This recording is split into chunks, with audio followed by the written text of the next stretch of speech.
The sun was a brilliant artist, painting the sea in strokes of diamond and sapphire. Aboard the yacht, the Azure Dream, the world felt insulated from reality, a floating bubble of immense wealth.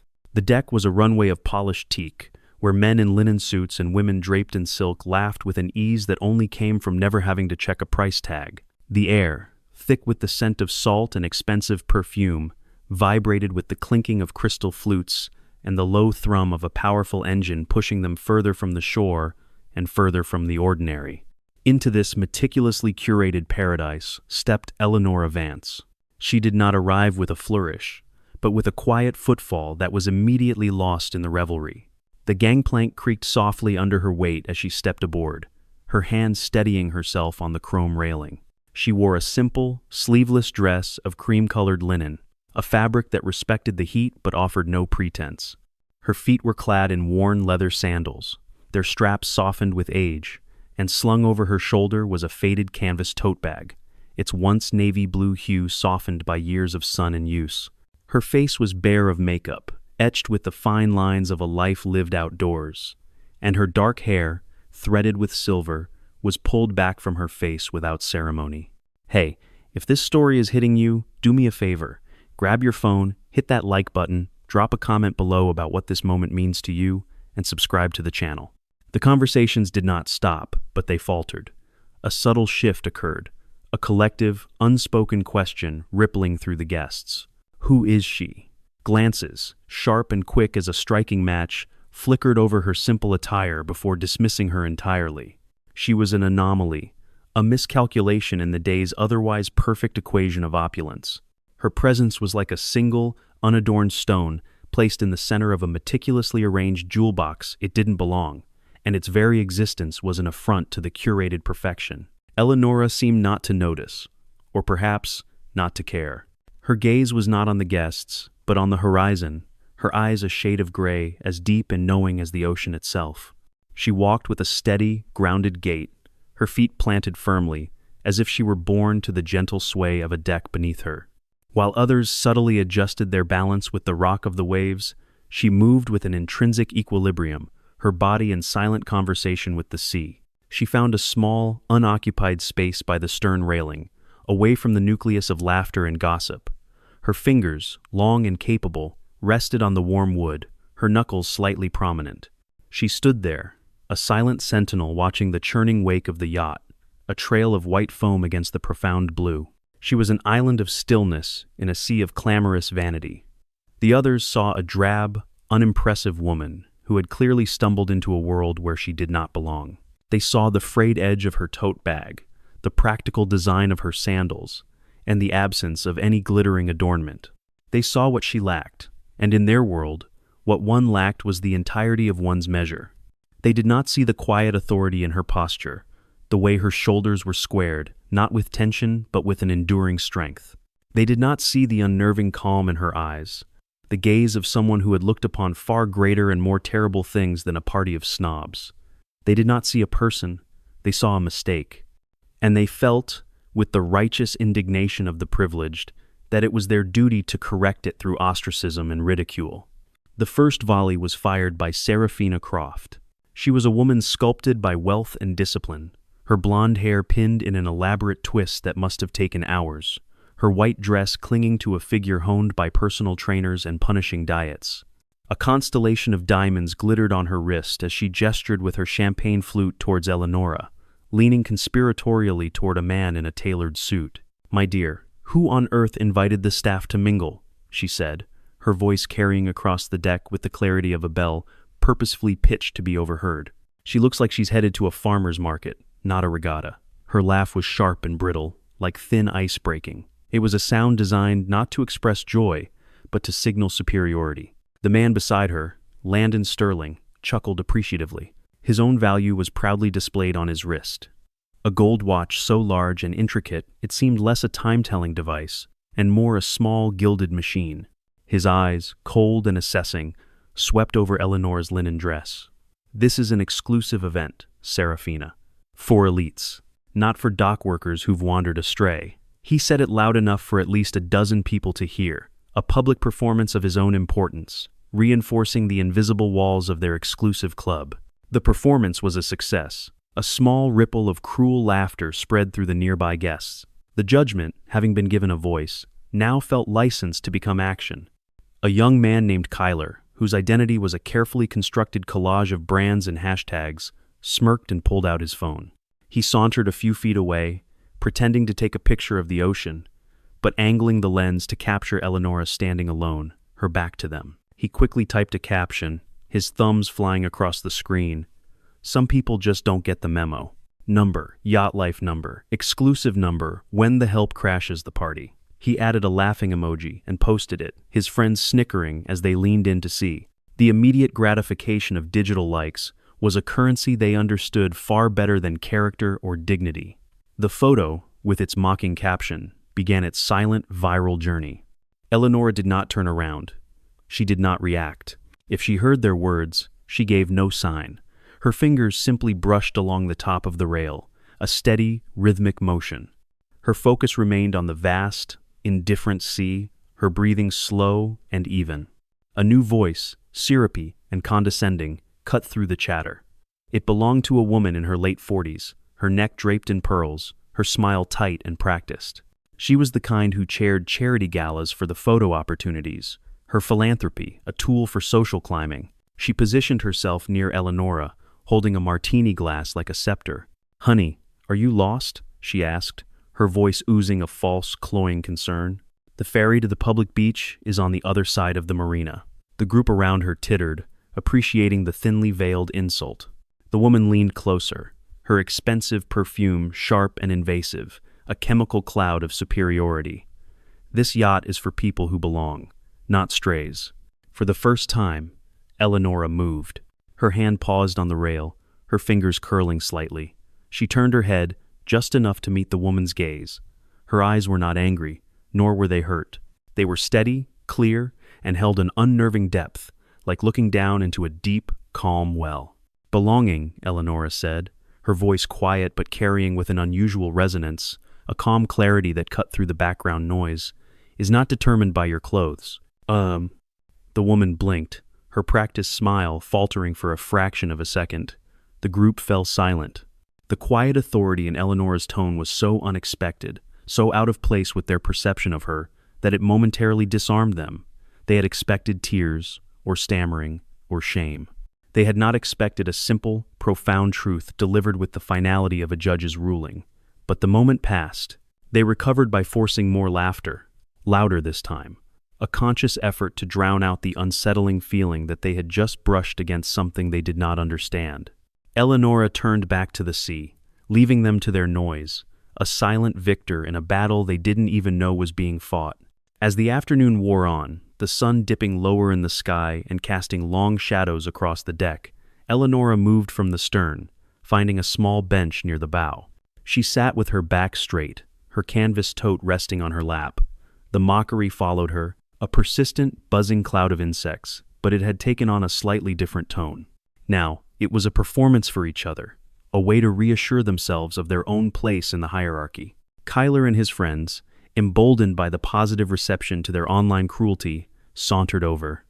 "Hey," Kyler smirked, slicking back his hair with an affected gesture. "Do you even know the bow from the stern?" His friends laughed, egging him on. Another, a girl in a neon bikini, pointed at Eleonora's sandals. "Careful not to trip, Honorable. You look like you'd get seasick in 5 minutes." They were interrupted by the yacht's captain, a wiry man in his 50s named Brody, whose face was a roadmap of sun and sea, every line a story of a different storm. As he passed the helm to his first mate for a moment, his eyes fell upon Eleonora. He froze. It was only for a second, but his hands paused on the wheel.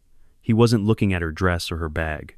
He was looking at her stance, the way her feet were planted slightly apart, her shoulders squared but relaxed even as the yacht crested a larger swell. It was the posture of someone who had spent a lifetime on a moving deck, someone whose body understood the soul of a ship in a way that could not be learned or bought. He gave her a nod. It was not a casual greeting offered to a guest. It was a nod of professional respect, quick, deliberate, the kind a seasoned sailor gives to another. A few guests, those not engrossed in their own reflections, caught the exchange. A woman in a wide-brimmed red hat muttered to her husband, her brow furrowed. Why is Captain Brody nodding at her? She's a nobody. Her husband shrugged, more interested in the champagne being poured. Eleonora simply nodded back, a single, brief acknowledgement, and kept her gaze forward. She didn't smile. She didn't need to. The small event did little to quell the arrogance of the majority. It was then that Alistair Finch decided to bestow upon her his attention. He was a man in his 60s, his silver hair slicked back, his suit impeccable despite the sea air. He moved with the slow, deliberate gravity of a man who owned companies, not just shares, and who believed every word he spoke was a gift to his listener. He stopped near her, swirling a glass of red wine, his eyes narrowing with a look of clinical pity. "You must feel so terribly out of place here," he said, his tone a masterclass in condescension disguised as kindness. "This isn't your world, is it, my dear?" The group nearby leaned in, eager for the entertainment, for the final, crushing blow delivered by a man of his stature. Eleonora tilted her head, her calm eyes meeting his. She did not answer his question directly. Instead, she reached into her worn tote bag. Her hand emerged, not with a wallet or a phone, but with a small, heavy object. It was a brass compass, its edges worn smooth with time and countless hands, but its glass polished to a perfect shine. She held it up, letting it catch the golden afternoon light. The needle quivered for a moment, then settled, pointing north with unwavering, absolute certainty. "I've navigated worse," she said, her voice level. Alistair Finch's smile froze on his face. The wineglass in his hand stilled. The gleaming compass in her steady hand was a quiet, potent challenge, a symbol of a world of purpose and peril, of life and death decisions made under starless skies, a world that he could not possibly comprehend. He had no response. For the first time that day, perhaps in years, Alistair Finch was speechless. A few minutes later, the air shifted. The laughter by the bar was still sharp when Eleonora spoke again, not to anyone in particular, but as a simple statement of fact directed at the sea itself. "If the current shifts in the next 12 minutes, she stated calmly, "your anchor won't hold." The words landed like a stone in a still pond. The group froze, then erupted into even louder, more derisive laughter. "Is she a fortune teller now?" Kyler jeered, slapping his knee. "What is this? The Weather Channel?" But Captain Brody, standing near the helm, overheard. His face went pale. He didn't laugh. He turned swiftly, his eyes flicking to the array of digital instruments before him, the radar, the sonar, the current charts. His hands moved with a sudden, sharp efficiency, double-checking the readings. And there it was. A strong, unexpected undertow was forming, rolling in from the deep, an anomaly the automated systems hadn't flagged as critical yet. Just as she had said. "God Almighty," he muttered under his breath to his first mate, "get us repositioned. Now, secure the secondary anchor." The first mate rushed to comply, his face tight with urgency. The guests, lost in their own amusement, failed to notice the quiet, frantic activity at the helm. But Captain Brody's eyes kept darting back to the woman on the bench, a look of dawning, incredulous awe on his weathered face. He wasn't just seeing her now, he was seeing her for the first time, and what he saw sent a chill down his spine. The party continued, the music louder, the drinks flowing freely. But an undercurrent of unease had been introduced, a question that hung unanswered in the salty air. The captain's sudden, urgent action, combined with Eleonora's unshakable composure, had planted a tiny seed of doubt in the minds of the more observant guests. They tried to ignore it, to drown it in more champagne, but it lingered. Then, the sea itself began to speak. It started as a low, deep rumble in the distance, a vibration felt more in the chest and through the soles of their feet than heard with the ears. It was not thunder, it was steadier, more mechanical, a relentless hum that grew steadily in volume. Heads turned, conversations lulled. The guests stopped their chatter, their champagne flutes paused halfway to their lips. A silhouette broke the horizon. At first, it was just a smudge of gray against the brilliant blue, but it grew with alarming speed. It was massive, sleek, and utterly devoid of the leisurely grace of the yacht.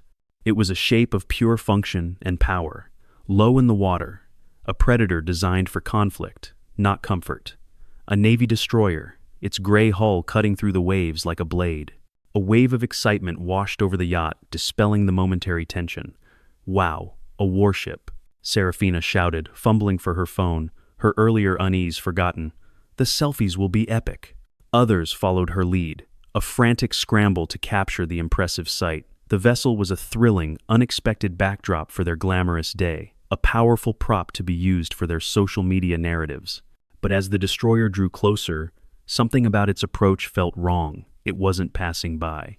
It was heading directly for them, slowing its speed as if the Azure Dream was its destination. Its horn blasted across the water. It was not the cheerful toot of a passing vessel, but a long, solemn, and resonant sound that seemed to shake the very air. It was a sound of ceremony, of gravitas, a sound that demanded attention.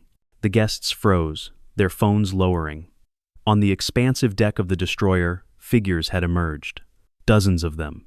They moved with a synchronized precision that was mesmerizing to watch.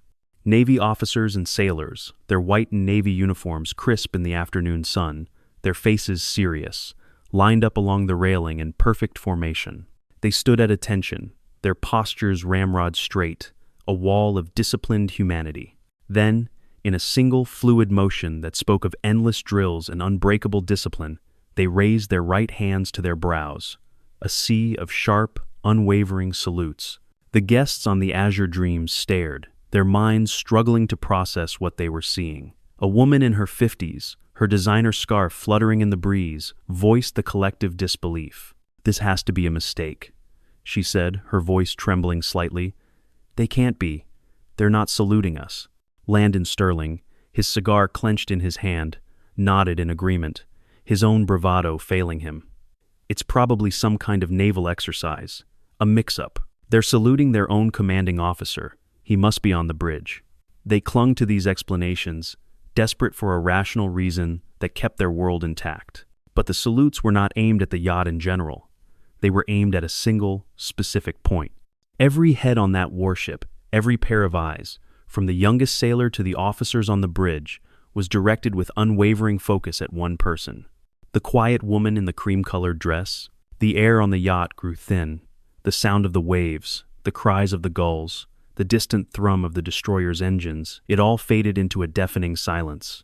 All that existed was the impossible tableau, a vessel of war rendering honors, and a woman in sandals receiving them. Captain Brodie turned to her, his face pale, his voice barely a whisper, thick with a respect that bordered on reverence.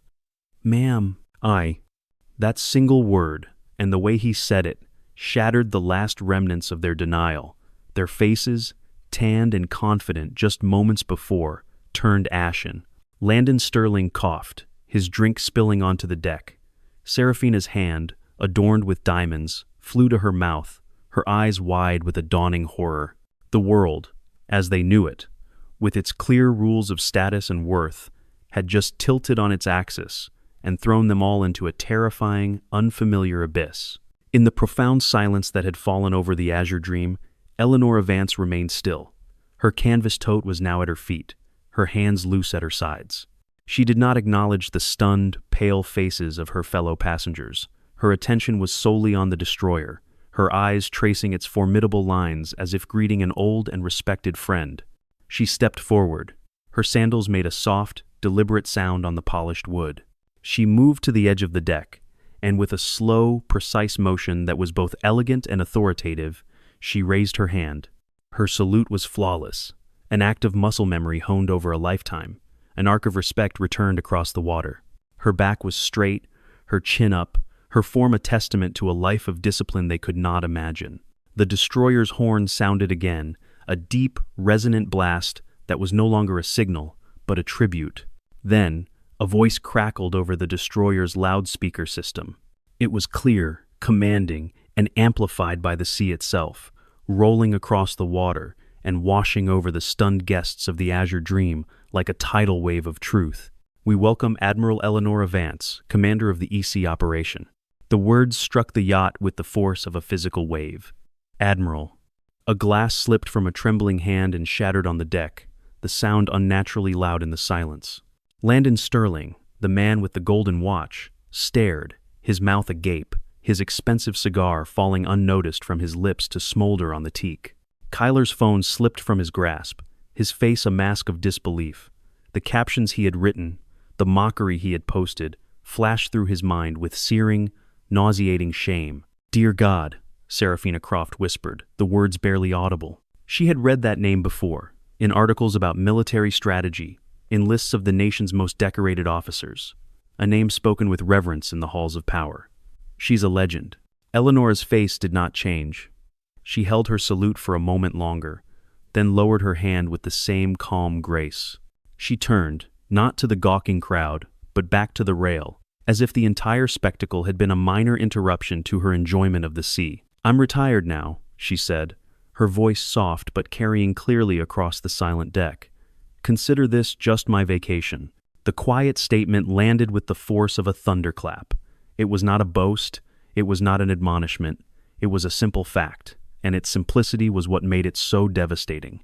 It stripped away all their assumptions, all their petty judgments, and laid their shallowness bare for all to see. It told them, without saying it, that their world of luxury was her temporary distraction, while her world of service was something they could never touch. Landon Sterling, desperate to reclaim some semblance of his shattered reality, forced a laugh. It came out as a choked, strangled sound. Must be a coincidence. Same name, but his words were hollow, and no one believed them. Not when Captain Brodie stood by the helm with his cap held respectfully in his hand, his eyes fixed on Eleanora.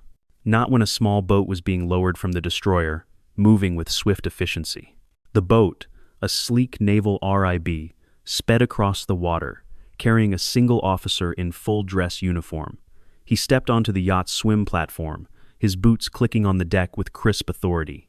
He walked directly to Eleanora, his face serious but his eyes bright with profound respect. He stopped before her, snapped to attention, and delivered a perfect salute. Admiral Vance, he said, his voice clear and strong for all to hear. It is an honor to see you again, ma'am. Eleanora returned the salute. Good to see you as well, Lieutenant. She offered him a small, rare smile, a brief flicker of warmth. What can I do for you? The officer handed her a small, sealed envelope marked with an official naval crest. She took it, tucking it into her canvas tote without opening it, the gesture as mundane as putting away groceries. It was just another day for her. For the others on the yacht, it was the day their world had been irrevocably exposed as a fragile, superficial facade. Eleanora turned and walked towards the cabin, her tote swinging lightly at her side, the same bag they had ridiculed, now holding a communique from the United States Navy. The guests parted for her without thinking, a silent, instinctive recognition of a hierarchy based on merit and honor, a hierarchy they had failed to see. The yacht docked that evening under a sky stripped of its brilliant color, now a cool, indifferent gray. The festive atmosphere had evaporated, replaced by a thick, suffocating blanket of shame. The guests shuffled off the gangplank in near silence, their voices low, their faces tight, with a mixture of fear and humiliation. They avoided each other's eyes, as if seeing their own folly reflected in the faces of their peers. They didn't see it happen, but the consequences of their actions were already in motion, spreading with digital speed through the very networks they used to broadcast their status. Serafina Croft, her white dress now seeming garish and inappropriate, didn't meet anyone's eyes as she hurried to her car. Before she had even started the engine, her phone began to buzz incessantly. Kyler's post, and her own cruel comments, had been screenshotted and shared by a quiet guest who had been appalled by their behavior. It had been sent to a military blog. From there, it had exploded. By morning, her carefully curated social media empire was a smoldering ruin. Her feed was a torrent of condemnation. A statement from a luxury brand she represented announced they were severing all ties, citing a commitment to values of respect and integrity. Landon Sterling, the man with the Rolex, received a call at 9 a.m. the next day. It was the chairman of his company's board. They had seen the posts. They had heard the story from another board member who had a cousin on the destroyer's crew. The conversation was brief. His position relied on a reputation for sound judgment. His contract contained a morality clause. It was terminated, effective immediately. No explanation was necessary. The gold watch on his wrist suddenly felt very, very heavy. Kyler, the wannabe influencer, watched his sponsorship deals vanish one by one in a cascade of emails. Brands built on aspirational imagery wanted nothing to do with the backlash that now clung to his name. The woman with the pearls who had mocked Eleanora's dress received a curt message from her charity board. She was asked to step down. Her name was scrubbed from their website before she even had a chance to reply. Each consequence landed quietly, without drama, like stones sinking into deep water. It was a silent, swift, and merciless reckoning, delivered not by Eleonora, but by the world she had served and the respect she had earned. Eleonora had remained on the yacht for a few minutes after the others had disembarked, speaking quietly with Captain Brodie. He stood straighter in her presence, his voice softer, as if he were speaking to someone he had only read about in history books. She thanked him for his work, for his sharp eye and steady hand. He nodded, his eyes bright, as if he had just been awarded a medal. As she finally stepped onto the dock, her tote bag slung over her shoulder, a black SUV pulled up to the curb. It was sleek but understated, its tinted windows revealing nothing. The driver's door opened and a man stepped out. He was tall, his hair streaked with gray, his suit tailored but not flashy. He did not look like a driver. He moved with an air of quiet confidence, the kind of man who commanded rooms without raising his voice. The few remaining guests, lingering near their cars, froze. They recognized him not by name, perhaps, but by presence. He was Mr. Harrison, a figure of immense influence in worlds of finance and politics, a man who rarely appeared in public. He didn't speak. He simply walked around the vehicle and opened the passenger door for Eleonora. She slid into the car, her movements smooth and unhurried. Mr. Harrison closed the door gently behind her, his hand lingering on the handle for a moment, a gesture of profound, protective respect. He then took his place behind the wheel. The guests watched, their last vestiges of arrogance stripped away. They understood now. They hadn't just insulted a tourist. They had misjudged a pillar of a world far more significant than their own, a woman who moved in circles of power they could only dream of. The SUV pulled away, its engine a low hum, its headlights cutting through the encroaching dusk. Eleanor Vance did not look back. The yacht, the guests, their entire world of noise and judgment, it was all behind her, fading into the night. She leaned back in the plush leather seat, her canvas tote on her lap, her fingers brushing the frayed strap. The man beside her glanced over, his eyes soft but steady. He didn't ask how her day had been. He didn't need to. He just drove, the road stretching out ahead, the dark, quiet sea still visible in the distance. The story spread, as such stories do. It became a legend in certain circles, a modern fable about the day a warship saluted a woman in sandals, and a yacht full of arrogance was silenced by the quiet weight of true honor. For those who had been there, it was a brand they carried, a permanent reminder of their own profound folly. For others who heard it, it was a spark, a story that made them sit up a little straighter, hold their heads a little higher, and remember that the most powerful people are rarely the loudest. Eleonora never heard the whispers, nor did she see the posts. She was already moving forward, her life quiet but full, her strength never measured by what she owned, but by what she had done. She had faced down fleets and navigated storms that could swallow ships whole. Their laughter and their words, they were nothing more than sea foam, dissolving in her wake.